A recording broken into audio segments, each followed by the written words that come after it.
Hello, જય દ્વારકાધીશ મિત્રો. કેમ છો બધા? મજામાં ને? સ્વાગત છે તમારું મારી ચેનલમાં. આજે બનાવી છે એકદમ ટેસ્ટી અને અસલ કાઠિયાવાડી સ્વાદ સાથે ખાટી મીઠી દાળ ઢોકળી. તો દાળ ઢોકળીની રેસીપી શરૂ કરતાં પહેલાં જો ચેનલમાં નવા હોય તો ચેનલને સબસ્ક્રાઈબ કરી દેજો અને વિડીયો ગમે તો લાઈક અને શેર કરવાનું ના ભૂલતા. દાળ ઢોકળી એક એવી ગુજરાતી રેસીપી છે કે જે લગભગ બધા ગુજરાતીઓના ઘરમાં બનેલી જ હશે. તો તમે પણ ન બનાવી હોય તો વિડીયોને છેલ્લે સુધી જોવો અને એકવાર બનાવીને જરૂરથી ટ્રાય કરો. તો સૌથી પહેલાં દાળ ઢોકળી બનાવવા માટે આપણે આ 300 ગ્રામ જેટલી તુવેરની દાળ લઈ લીધી છે. હવે તેને બાફવા માટે આપણે કુકરમાં પાણી ગરમ કરવા મૂકી દીધું છે. જ્યાં સુધીમાં પાણી ગરમ થાય ત્યાં સુધીમાં આપણે દાળને 2 થી 3 વાર પાણીથી સારી રીતે ધોઈ લેશું. હવે પાણીમાં આપણે મીઠું અને હળદર નાખી દઈશું બાફવા માટે. અને ત્યાર પછી જે આપણે દાળ ધોઈ છે તેને પાણીમાં એડ કરી દઈશું. અને તેમાં થોડા માંડવીના દાણા પણ એડ કરી દઈશું. ત્યાર પછી ઢાંકણ બંધ કરી અને તેને બાફવા મૂકી દઈશું. હવે ઢોકળી બનાવવા માટે આપણે થોડો ઘઉંનો લોટ લઈ લીધો છે. તેમાં આપણે બધા મસાલા એડ કરી દઈશું. તો સૌથી પ્રથમ હળદર, ત્યારબાદ થોડી હિંગ, 1 ચમચી જેટલું ધાણા જીરું, થોડો ગરમ મસાલો અને થોડુંક લાલ મરચું પાવડર એડ કરી દઈશું. અને સ્વાદ પ્રમાણે મીઠું નાખી અને ઢોકળીનો લોટ આપણે બાંધી લેશું. તેમાં થોડું મોણ એડ કરવાનું છે. ત્યાર પછી આપણે લોટને મોણ આપી દઈશું.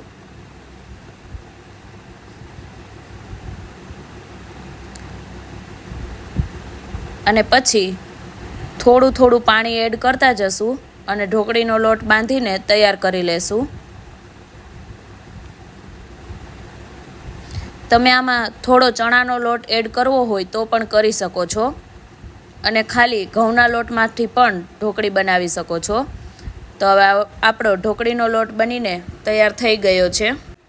મીડિયમ લોટ બાંધવાનો છે અને હવે આપણે તેને 5 મિનિટ માટે થોડોક સેટ થવા મૂકી દઈશું.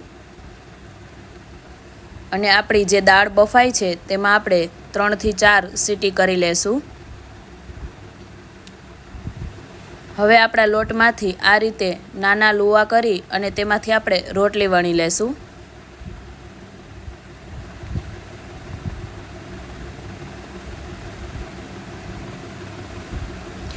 આ રીતે ગોળ રોટલી વણી અને તેને આ સાઈઝની રાખવાની છે. બહુ પાતળી પણ નહીં અને બહુ જાડી પણ નહીં. એ રીતે રોટલી તૈયાર કરી અને ત્યાર પછી તેમાં ચાકુની મદદથી આ રીતે આપણે ચેકા કરી લેશું.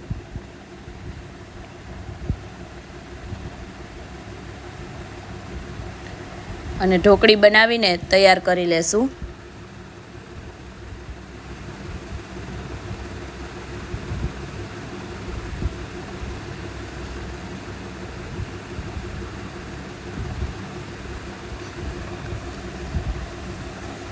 પછી તેને પ્લેટમાં કાઢી લેશું. આપણી ઢોકળી બનીને તૈયાર થઈ ગઈ છે. બધી આ સાઈઝની આપણે ઢોકળી બનાવીને તૈયાર કરી લેશું. હવે આપણી દાળ પણ બફાઈ ગઈ છે.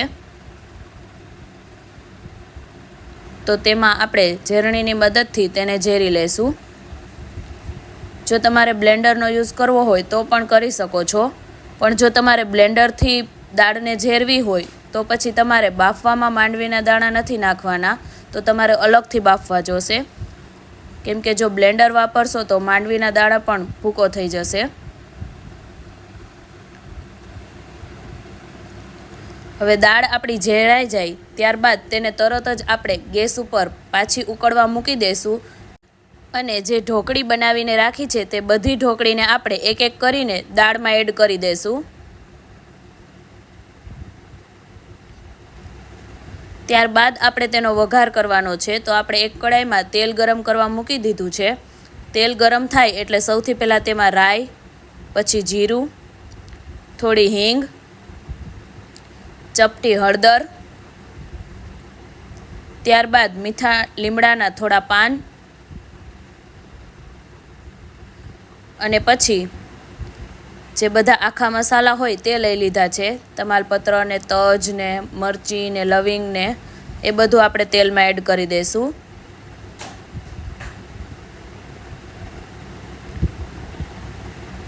ત્યારબાદ આપણે તેમાં આદુ, મરચું અને ટમેટું એડ કરવાનું છે.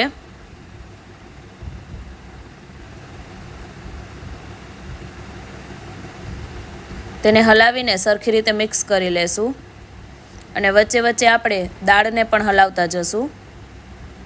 તો જ્યાં સુધીમાં આપણે વઘાર કરીએ ત્યાં સુધીમાં આપણી ઢોકળી પાકતી થાય. હવે આપણે તેમાં મસાલા એડ કરી દઈશું. તો થોડી હળદર, ગરમ મસાલો, ધાણા જીરું, લાલ મરચું પાવડર અને સ્વાદ પ્રમાણે મીઠું એડ કરી દઈશું. મીઠું આપણે બાફવામાં પણ નાખ્યું હતું એટલે થોડું ઓછું એડ કરવાનું અને બધા મસાલાને સરસ રીતે મિક્સ કરી લેશું.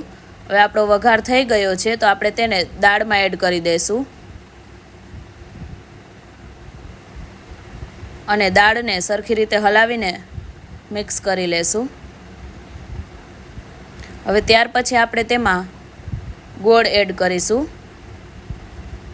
તો તમે તમારા સ્વાદ પ્રમાણે કેટલી મીઠી રાખવી તે પ્રમાણે ગોળ એડ કરી શકો છો અને જો તમે ગોળ ન ખાતા હોય તો ખાંડ પણ એડ કરી શકો છો. ત્યારબાદ લીંબુનો રસ એડ કરી દઈશું. થોડાક લીલા ધાણા પણ એડ કરી દઈશું. ગોળ નાખવાથી દાળનો સ્વાદ ખૂબ જ સરસ આવે છે અને એકદમ કાઠિયાવાડી સ્ટાઇલમાં બનીને તૈયાર થાય છે. તો હવે આપણી દાળ ઢોકળી બનીને તૈયાર થઈ ગઈ છે. તો તેને સર્વિંગ બાઉલમાં લઈ લેશું.